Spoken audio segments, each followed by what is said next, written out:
Bonjour tout le monde! Alors, ça y est, voici la vidéo concernant le chakra numéro 4, c'est-à-dire le chakra du cœur, qu'on appelle Anahata. Alors, sa signification en sanskrit, c'est la porte des vents. La couleur, c'est le vert, mais parfois, lorsqu'on médite dessus, parfois on peut le ressentir ou le voir rose. Comme chacun de nos chakras, ce chakra du cœur rayonne aussi, en tout cas, il est censé rayonner, et celui-ci, son rayonnement va vers l'avant, mais aussi vers l'arrière. Alors en fait, entre la 4e et la 5e vertèbre dorsale, et d'ailleurs en médecine chinoise, sur les côtés de la colonne vertébrale, se trouvent les points chou du cœur. C'est au niveau de la 5e vertèbre dorsale. Ce chakra, en fait, il est relié au sens du toucher en énergétique pure, mais aussi en médecine chinoise, encore une fois. On considère que c'est plutôt entre 21 et 28 ans que ce chakra va se développer le plus. Une fois que les chakras du dessous, les chakras inférieurs, eux qui sont les chakras de la matérialité, mais on dit matérialité dans le sens concret, au niveau de la terre, terrestre. Une fois que ces chakras-là sont plutôt bien développés et assez forts. Donc ce chakra nous sert à apprendre notamment à aimer, mais à s'aimer soi-même aussi, tout en tenant compte, bien évidemment, de l'entourage. Alors les organes qu'on associe au chakra du cœur, évidemment c'est le cœur lui-même, mais aussi tout ce qui est poumon, la cage thoracique, le diaphragme, la poitrine, les dorsales qu'on vient de voir, les côtes, les mains, et on va voir pourquoi, les épaules et bien sûr la peau, puisque la peau, en tout cas en médecine chinoise, ça fonctionne avec les poumons. Et puis bien sûr le thymus, ici, qui est une glande assez importante puisqu'elle va contrôler la lymphe, elle aide aussi à la croissance et elle stimule, elle file un petit coup de main au système immunitaire aussi. Et alors il y a quelque chose qui est très intéressant, c'est que on dit que c'est dans cette glande du thymus que seraient conservées nos mémoires karmique. Et du coup, la blessure principale que notre âme a choisi de guérir en venant s'incarner sur Terre. Mais bien sûr, il y a aussi le chakra du cœur. Deux entités différentes, même si elles sont au même endroit. Et ce chakra du cœur va contenir, quant à lui, en fait, la somme de toutes nos expériences qui sont passées, celles qu'on a accumulées dans cette vie présente. Chez les bouddhistes, nous on l'appelle le karma. Et ce chakra du cœur, si vous regardez bien, en fait on en a 7 en tout, chakras, enfin les principaux, j'entends bien, il y en a d'autres, mais les 7 principaux. Il est situé, il y a les 3 du bas, qu'on a déjà fait, je vous invite à vous référer aux vidéos précédentes. Et puis ensuite, il y a les 3 du haut, la gorge, celle dite de la conscience, le 3e œil, et le chakra de la couronne. Du coup, peu importe ce qu'on fait, le cœur, c'est un passage obligé pour passer des chakras inférieurs aux chakras supérieurs. D'ailleurs, ce qui est intéressant de voir aussi et de comprendre, c'est qu'en médecine chinoise, tous les méridiens également ont des petites branches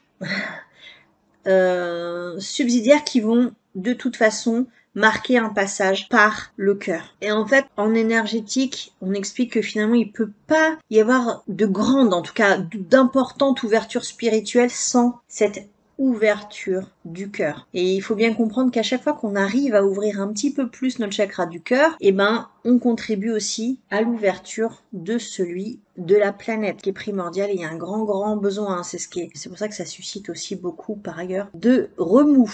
Alors je vous entends me dire, oui, mais elle est rigolote, comment on fait pour faire tout ça? Pas de panique, ça arrive. Alors déjà, il faut bien savoir que c'est un travail de longue haleine.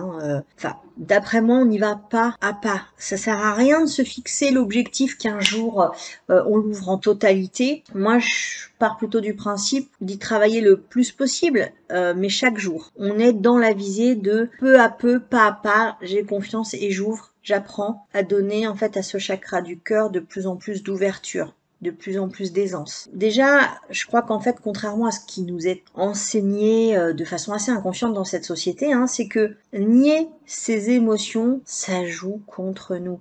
Et qu'il va falloir à un moment donné d'arrêter d'essayer de fuir la douleur. Et là, je vous le dis tout de suite, je dis ça, je suis la première concernée à vouloir que la douleur ne fasse qu'un petit passage éclair dans ma vie. Je vous garantis que ces derniers mois, je l'apprends de façon très féroce. C'est pour ça que je me permets de vous dire aujourd'hui, je crois que c'est important d'apprendre à reconnaître notre douleur, de la rencontrer pleinement, totalement même puisqu'elle est là, et que elle nous habite pendant ce temps-là, elle est parfois, on peut dire, elle nous empoisonne.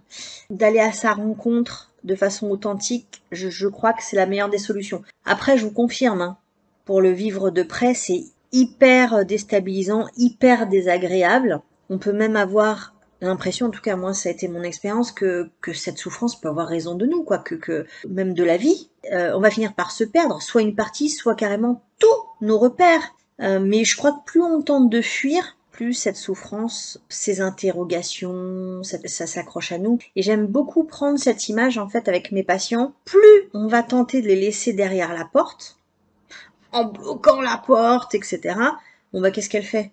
Elle a décidé qu'elle voulait rentrer, elle veut être entendue, elle veut être écoutée, elle va essayer de défoncer la porte. Ou alors, elle va se calmer 5 minutes, et puis quand on va penser qu'elle est partie, on va pouvoir lâcher la poignée de la porte, et alors là, bam, elle défonce la porte et on peut être parfois terrassé. En plus de petits exercices concrets dans le quotidien, comme on disait tout à l'heure, d'essayer chaque jour de laisser un petit peu l'élan de notre cœur agir, en essayant de laisser le mental le plus loin possible. Mais c'est pareil, soyons bienveillants, parfois ça va être possible, il y a des jours ça le sera un peu moins, et c'est ok, c'est comme ça, c'est toujours l'expérience, c'est de recommencer encore et chaque fois qui va faire qu'on y arrive de mieux en mieux. Donc d'essayer d'ouvrir et de laisser cet élan du cœur, d'éviter les jugements, ça va être super important, et puis d'essayer de s'émerveiller de la nature, de noter chaque jour pour lesquels vous êtes reconnaissant ou que vous avez apprécié dans la journée. Ça peut être des toutes petites choses, quelqu'un qui vous sourit, un coup de téléphone qui était inattendu de quelqu'un que vous n'avez pas entendu depuis longtemps, un rayon de soleil, une musique à la radio qui est passée, que vous aimez beaucoup, qui vous a fait super plaisir. Voilà, ça peut être des petites choses comme ça. Déjà, ça chaque jour, c'est des exercices, ça peut paraître peu, mais à répétition, je vous assure que ça fonctionne plutôt bien. Alors ce chakra du cœur, quand il est déséquilibré, il peut y avoir aussi des symptômes physiques, hein, comme à chaque fois. Donc des troubles cardiaques, par exemple, ou artériels, de l'hypertension, des problèmes pulmonaires, hein, puisqu'on a dit que ça concernait aussi le haut de la poitrine, les poumons, donc de l'asthme, tout ce qui va s'apparenter à de la tristesse accumulée, parce que chez nous, en médecine chinoise, les poumons, c'est la localisation de la tristesse. Donc il peut y avoir ce sentiment du coup d'isolement, de solitude. Et il y a beaucoup de problèmes affectifs, forcément. Hein. Si le chakra du cœur est trop fermé, on peut trouver des gens qui peuvent être assez durs avec les autres, mais du coup aussi avec eux-mêmes. Hein. Un amour qui va être très conditionné. Si tu réagis pas, si tu fais pas comme ci, comme ça, alors mon amour s'arrête. Et ça peut générer des abus finalement dans l'amour, c'est-à-dire des jalousies, des gens qui vont être envieux, qui vont se fâcher très facilement. Et puis du coup, il y a une forme d'addiction, on peut avoir tendance à la recherche de ces paradis artificiels, hein, alcool, drogue. Et si finalement ce chakra est trop ouvert, c'est pas bon non plus. Ça va être des gens qui sont émotifs à l'excès, qui vont se sentir très vite démunis, désemparés, même s'il y a une toute petite remarque. Alors ce pauvre petit cœur énergétique, ce centre énergétique, il est souvent mis à mal, il est souvent maltraité quand on refuse parfois de regarder les choses en face ou de faire preuve de bonne foi, ou lorsqu'on a du mal à pardonner, et qu'il s'agisse des autres ou de soi. Des fois, on ne se pardonne pas d'avoir agi ou d'avoir dit certaines choses ou d'avoir justement pas dit, pas fait. Voilà. Alors une fois qu'on va réussir à harmoniser ce chakra du cœur, vous allez voir que on a moins tendance à émettre des critiques négatives ou des jugements sans arrêt. Parce qu'après, je reviens là-dessus, en communication non violente, on dit que le jugement, c'est assez humain. Mais on apprend dans des processus à pouvoir évacuer nos jugements sans les mettre, sans les donner à l'autre, parce que c'est ça qui est dévastateur. Donc on passe dans la machine à laver d'abord de nos jugements à nous, et puis ensuite il y a tout un processus qui est intéressant en CNV. Et d'ailleurs, si vous aimez la CNV, vous pouvez aller regarder les vidéos sur YouTube d'Issa Padovani. Et sinon, il y a Thomas d'Ansembourg aussi. Et du coup, quand le chakra du cœur commence à être équilibré, on va pouvoir aussi faire le lien et repérer avec ce qui va se jouer pour nous, pour l'autre, dans chacune des situations. C'est beaucoup plus calme, plus posé. Et puis, on va apprendre progressivement à lâcher le contrôle qu'on essaie d'exercer sur nous-mêmes et aussi sur nos proches, évidemment. On va commencer à pouvoir accueillir la joie et à la cultiver de plus en plus. L'ouverture aux autres par le toucher notamment et par le partage verbal aussi. Et on va commencer à développer ou augmenter encore notre capacité à la compassion, à l'authenticité, à la réceptivité de l'autre, mais aussi à l'engagement et pouvoir offrir de plus en plus un amour sans condition. Alors, il faut bien savoir, c'est pour ça que je vous disais tout à l'heure, on va revenir là-dessus, le chakra du cœur qui est bien ouvert, ça ouvre aussi la capacité de la guérison, puisque ça passe, on a 2 chakras types ici, hein, c'est les chakras christiques, qui sont dans les mains, et je vous ai dit, les mains, ça fait partie aussi du chakra du cœur. Donc, effectivement, il faut avoir le cœur bien ouvert, en fait, pour pouvoir magnétiser et pouvoir guérir avec les mains. Mais ceci dit, je tiens à préciser que comme tout pour moi, il y a des degrés et des nuances. Donc on va acquérir cette ouverture, cet équilibre par nos expériences et par nos ouvertures de conscience grâce justement à ces expériences, d'accord? Il faut bien comprendre aussi que c'est pas binaire. À ce moment-là, c'est pas où on a le chakra ouvert, où il est complètement fermé. Ça peut arriver, mais souvent c'est beaucoup plus nuancé que ça. Donc vous pouvez forcément retrouver des indications chez vous d'ouverture et d'autre côté des éléments qui signent la fermeture. Mais c'est ok, d'accord? C'est pas tout l'un ou tout l'autre parce que on a déjà acquis certaines choses et d'autres sont en route et d'autres sont encore à venir. Alors pour nous aider à soutenir ce chakra du cœur, on a des pierres qui peuvent venir à notre rescousse. Donc ces pierres, on trouve le fameux quartz rose, qui lui, comme je pense, c'est la pierre la plus connue, qui est un petit peu le baume pour venir penser, cicatriser les peines, qu'elles soient de trahison, d'abandon, de séparation, de sensation d'amour perdu, etc. Et ça va aider le cœur en fait à lâcher, à se détacher de la douleur, à mettre ça un petit peu en dehors de la zone. On a également la malachite qui est une très jolie pierre. La malachite, elle va plutôt aider à guérir les blessures mais qui ont déjà laissé des traces, y compris et notamment dans les poumons. Il y a la kunzite rose. Alors c'est une pierre qui est très très puissante justement pour aider au pardon et également à la culpabilité, parce que le pardon va avec la culpabilité, hein, le sentiment de culpabilité. Et du coup, et toutes les émotions refoulées. Et le cristal rutile, lui, va stimuler la force intérieure du cœur. Ça va dégager aussi la tristesse des poumons et dégager les blocages émotionnels qui sont logés dans le cœur. D'ailleurs, il y a des gens, même s'il y a rien, quand on fait des examens médicaux, ils ont des douleurs au niveau même du cœur. Donc ça, c'est pour le côté lithothérapie. Donc vous pouvez les porter, donc soit vous portez une de ces pierres sur un collier qui laisse la pierre aller au niveau du chakra du cœur, ou également vous pouvez mettre 1 ou 2 bracelets, ça peut être deux bracelets différents à chaque poignet. Sinon vous pouvez avoir des galets de pierre plate, ça peut être mieux, et puis vous mettez soit dans le soutien-gorge pour les femmes, ou aussi dans les poches, ça peut être, et même sous l'oreiller si vous voulez. Pour les huiles essentielles, donc on va avoir cette merveilleuse huile essentielle de rose de Damas. C'est vraiment magnifique cette huile. Alors elle coûte très cher, hein, vraiment. C'est pourquoi la rose en fait c'est la représentation de l'amour. Déjà, on va commencer par là. Alors justement, comme c'est une huile qui coûte très cher, souvent vous les avez en toute petite quantité. Ça peut être du 2 ml, du 3 ml, quelque chose comme ça. Donc, ce qu'on préconise, c'est de mettre votre huile essentielle et puis de compléter à 80% d'huile de jojoba parce que ça rancit pas. Donc, si vous voulez l'utiliser, on n'a pas besoin d'en mettre beaucoup.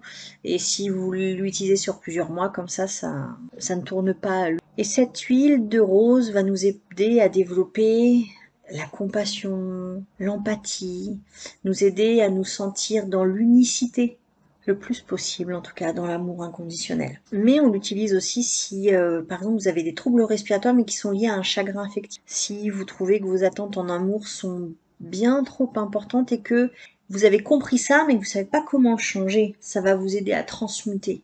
Ça peut vous aider aussi à vous détacher finalement, à prendre de la distance avec des personnes qui vous ont blessé, des liens avec lesquels voilà, il y a eu blessure. Et puis si également vous voulez vous positionner, si également vous voulez vous positionner dans un lien d'amour avec beaucoup plus d'authenticité. Et puis également, si vous avez l'impression que vous nourrissez un petit peu des envies de vengeance, justement parce que on vous a blessé, ou s'il y a trop de jalousie, trop de possessivité chez vous, rose de Damas.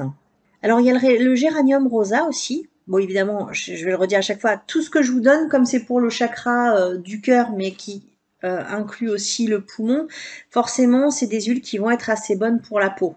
Donc ce géranium, on l'utilise par exemple quand on se sent bloqué par une situation ou dans une situation particulière. Si on voudrait bien, on sait qu'on est coincé aussi dans une routine par exemple et qu'on aimerait bien changer ça, mais encore une fois, comment on s'y prend, comment on fait, ça va vous aider à transmuter tranquillement. Et que ces sensations de blocage, ce soit émotionnel ou professionnel, hein, d'accord? Si vous avez l'impression que vous avez plutôt une tendance au pessimisme, et que vous aimeriez bien, si vous avez la sensation que vous rencontrez pas toujours les bonnes personnes appropriées pour vous, et que vous voudriez des gens dans une énergie plus positive, meilleure en fait aussi pour votre évolution. Alors il y a le pin sylvestre, donc là on est dans du vert, hein, on commence à être dans du vert. Lui c'est plutôt lorsque il y a des sensations d'étouffement, d'oppression. Vous savez plus où vous en êtes et du coup cette huile va vous aider à clarifier un petit peu votre mental et à redonner un peu de tonus au psychisme s'il est complètement embourbé dans des pensées incessantes qui tournent en boucle surtout. Et du coup ça va aider à tirer un nœud. Vous savez des fois quand on dit je sais pas par quel bout prendre le truc, bah, ça va vous aider à trouver un bout pour pouvoir dénouer un petit peu tout ça et du coup affiner aussi une concentration. Donc le palmarosa, là je précise cette huile essentielle, par contre de palmarosa elle est vraiment déconseillée pendant la grossesse, donc femme enceinte s'abstenir, sauf justement en cas de préparation à l'accouchement. Alors du coup en médecine chinoise en fait on peut parfois la conseiller justement parce que elle est dite froide, elle va rafraîchir, apaiser justement les excès de feu. Elle va abaisser ce qu'on appelle le yang, hein, le côté chaud, le côté chaleur, et fortifier le yin, d'accord? L'eau, le froid. Donc on l'utilise notamment aussi pour quelques fièvres, et du coup bah, en médecine chinoise la fièvre c'est ça, hein, c'est de la chaleur qui monte. Mais ce palmarosa en fait il va aider aussi à apaiser les émotions justement qui flambent, qui peuvent être dévastatrices, qu'on ne contrôle pas. Hein, que ce soit l'irritabilité, le stress, la colère, l'hystérie, une agitation, une grande hyper-émotivité, ça monte, ça monte, ça monte et on contrôle plus rien. Et puis elle peut aider doucement aussi à harmoniser chez les personnes qui se sentent pas très bien dans leur peau. Vous pouvez même la mélanger avec du bois de rose, on en parle un petit peu après, ça peut être très sympa.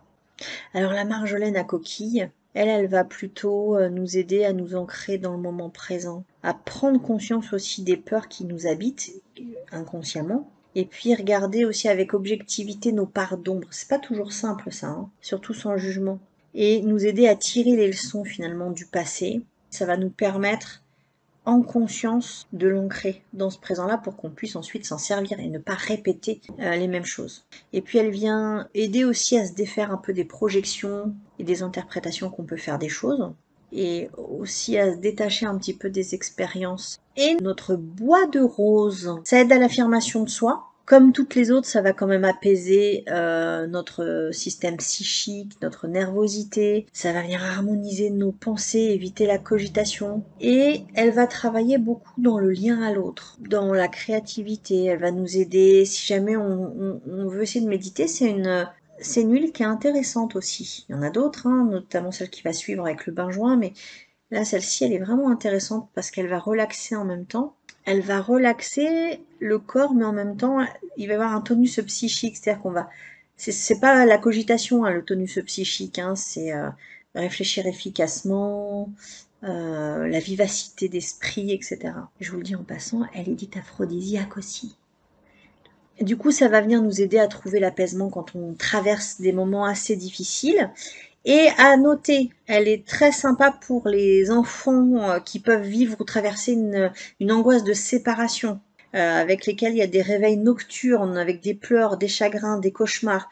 Vous mettez dans un peu d'huile végétale, une goutte ou deux, et puis vous lui passez au niveau de la poitrine. Et enfin, l'huile de benjoin, ça nous permet finalement d'être un petit peu comme le roseau, c'est de pouvoir s'adapter, mais pas dans le mauvais sens du terme, hein. Ça nous évite de nous braquer, ça nous donne une forme de souplesse. Il a une forme de nature finalement qui est réconfortante, consolante, qui va nous aider à éliminer les émotions, les pensées qui viennent nous polluer. Donc en quelque sorte, et vous savez que le benjoin on l'utilise notamment beaucoup dans les églises, hein, mais pour nettoyer les maisons aussi, une pièce, ça va permettre à l'esprit de se purifier, de chasser un peu les énergies négatives, les idées noires, les tendances dépressives, pour ramener un peu de joie et de douceur. Donc ça peut être aussi, l'encens de benjoin, ça peut être intéressant, vous savez, tous et toutes, hein, quand on va faire nos courses, qu'on est dans un milieu où il y a du monde, que ce soit une réunion, une salle de cours, on capte les énergies, même si c'est inconscient, finalement, on reçoit les énergies de tout le monde, et c'est pas qu'elles soient forcément négatives, mais ce sont pas les nôtres, et du coup, des fois, ça fait un peu interférence. Donc ça peut être intéressant de se nettoyer aussi dans la fumée de benjoin. Et du coup, elle va aider justement aussi les gens pour qui il y a une nostalgie des moments de l'enfance qui est perçu un petit peu comme magique. Et puis ça va pouvoir aider, il y a des gens en fait qui ont une difficulté finalement avec leur incarnation, le fait de s'incarner plutôt véritablement et de prendre sa juste place, autant physique que psychique, hein. Donc avec cette sensation, parfois il y a des gens qui l'évoquent que le corps effectivement est trop petit pour leur âme, etc. Donc ça va venir nettoyer et purifier tout ça, aider un petit peu tout ça. Voilà un petit peu, je vous ai donné, je pense, quelques éléments pour pouvoir éduquer, ouvrir votre chakra du cœur un petit peu chaque jour, toujours bienveillance, bienveillance, compassion envers vous, surtout aussi envers les autres, hein, mais envers soi, on n'avance que comme ça. Je vous souhaite une très belle fin de journée et je vous dis à tout bientôt sur l'Odyssée Zen d'Angélique. Prenez grand soin de vous. À bientôt.